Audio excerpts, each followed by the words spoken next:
Alright, what's going on, guys? So this is my review for Grand Theft Auto 5. Now let me just give a quick disclaimer that in this review I may miss on touching on a few topics, just because this game is on such a grand scale and has so much content. It's almost virtually impossible for me to mention and remember everything, and I'm gonna make this as compact of a review as I possibly can, even though it will be pretty lengthy. So first, let's start out with the story. Now this story is the most deepest one created by Rockstar for a Grand Theft Auto game. Now keep in mind I said for a Grand Theft Auto game. That does not mean the story is extremely deep by general standards or over complex, but it's the most well thought out Grand Theft Auto story we've ever got. There's layers to it, and there's a background story that somewhat contains a mystery. And since there are multiple main characters, that essentially means multiple stories for each character, even though some characters do seem to have a deeper story than others. So let's talk about the characters a little bit. Let's start off with Michael.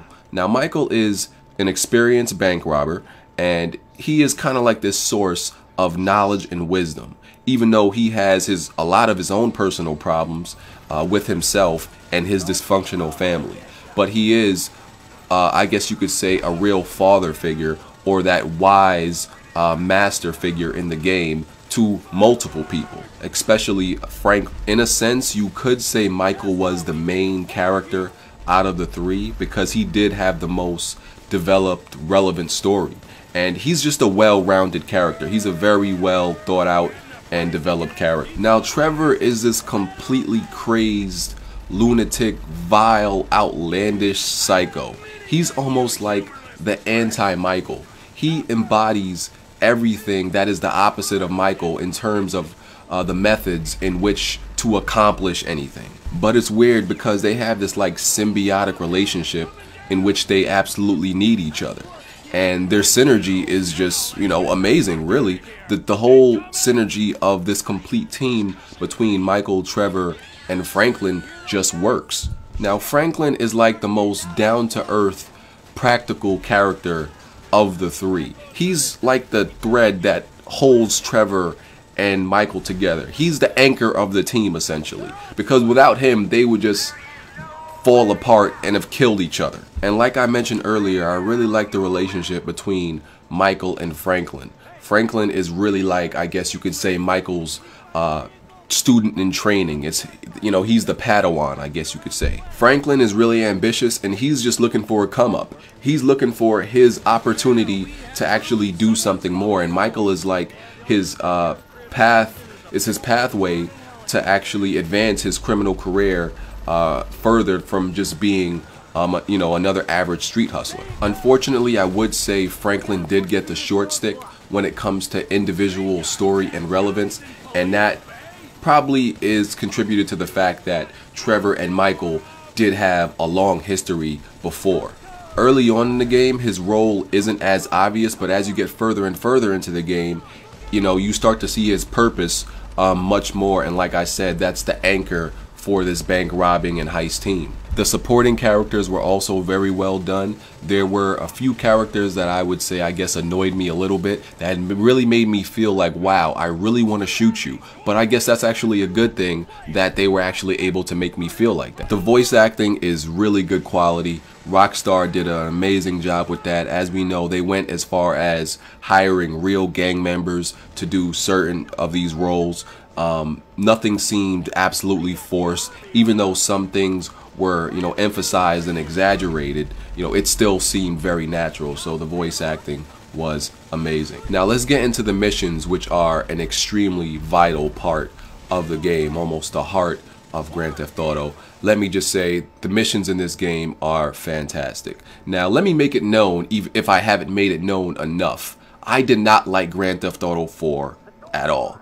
So this game is not getting any slack from me. I am not pulling any punches when I criticize this game.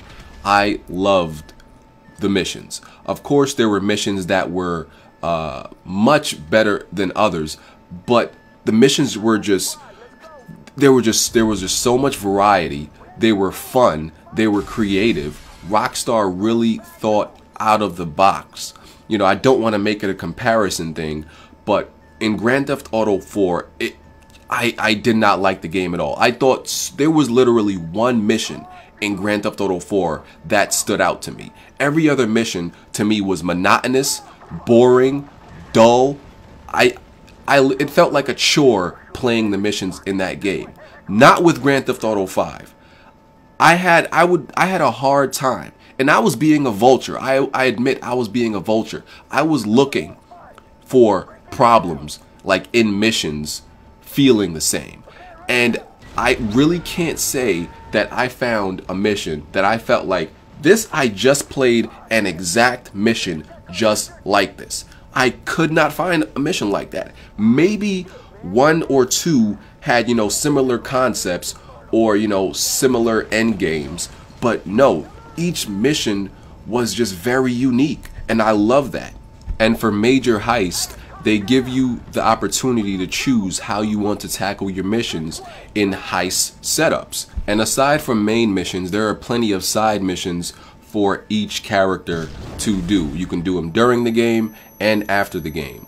As far as how long the game is, I didn't exactly keep a count, but you could easily put in 60+ hours in this game just from free roaming, side missions, and main missions combined. There's also multiple endings for the game that you get to choose from, which make it much more interesting. Just be careful on what ending you choose, I'll just say that. Now let's segue into the gameplay functionalities. Now in the Grand Theft Auto 5 world, there are plenty of activities to partake in.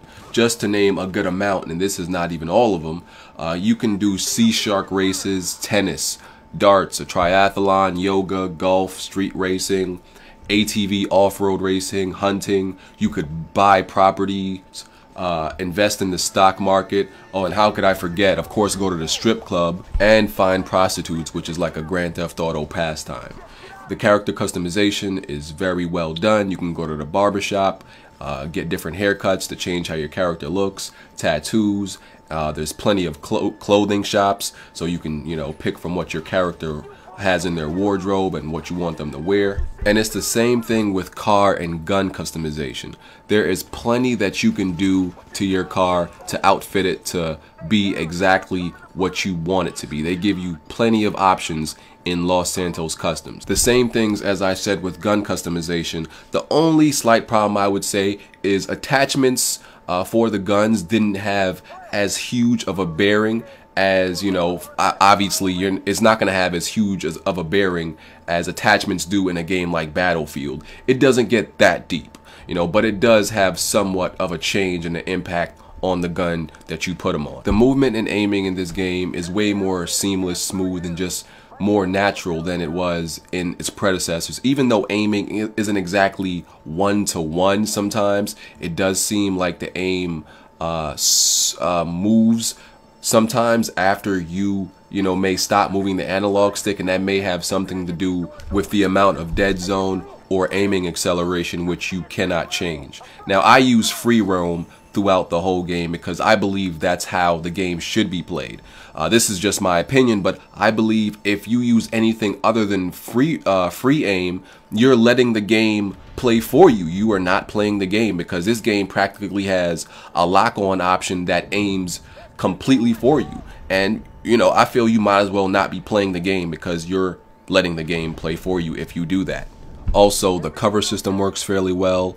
The camera was never a problem, and the AI in the game is pretty good, especially when you rack up wanted stars. They can become extremely aggressive, I would say even more so than in previous GTA games. They have made it harder to divert the police in this game, I would say. It is more of a task and more tedious.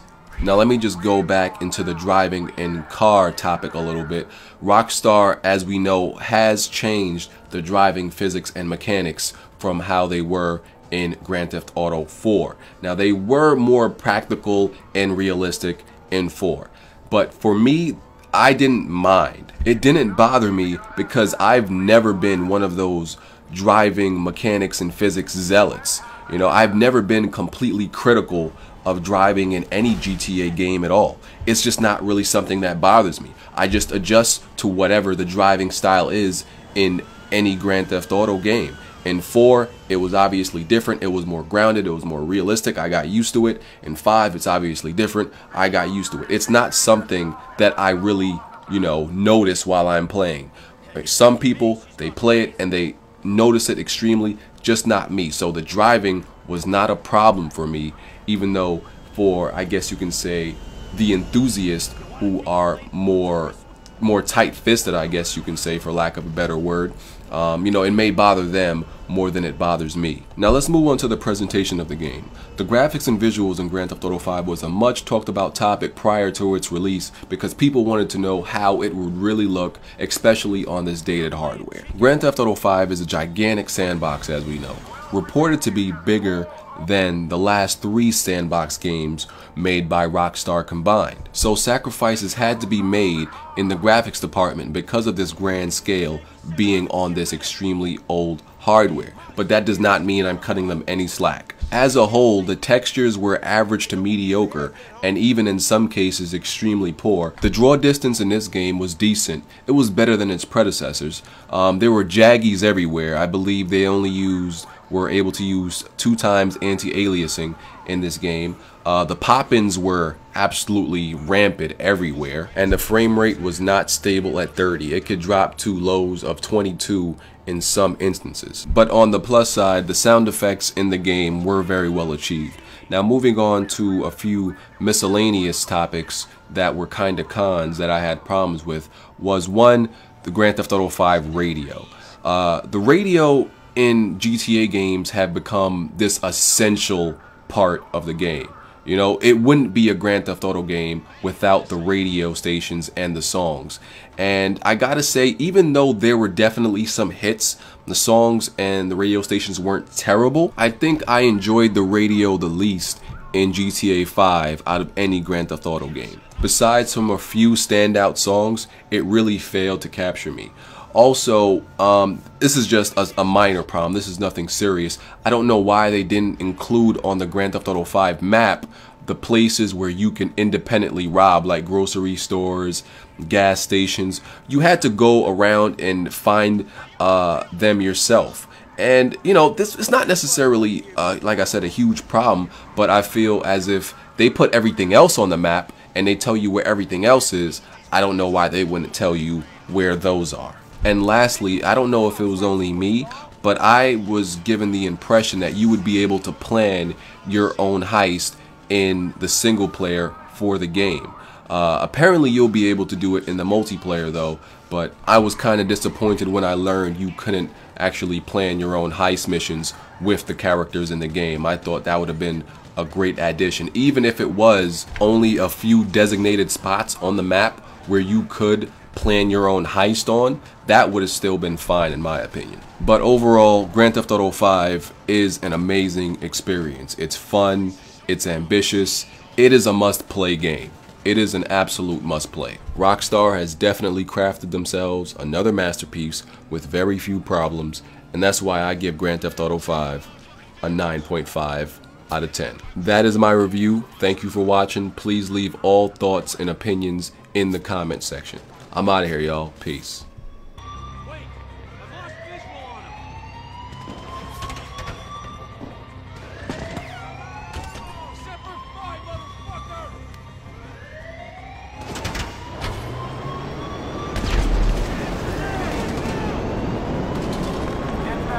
Suspect